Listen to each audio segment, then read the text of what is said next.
sets a new record.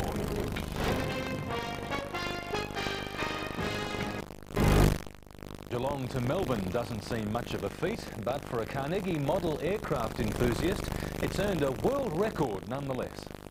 Boys and their toys. 37-year-old Mike Farnan pumps 2.5 litres of fuel into his baby chopper. And from then on, it's hard to tell the real from the model. Flying next to them, it was like a mother with her baby buzzing across Port Phillip Bay, all done with the flicker of a few remote controls. I was always slightly nervous. One thing that possessed me to do this was to get model helicopters all recognised for the public, because a lot of people have never heard of a radio-controlled model helicopter. They don't know what they can do.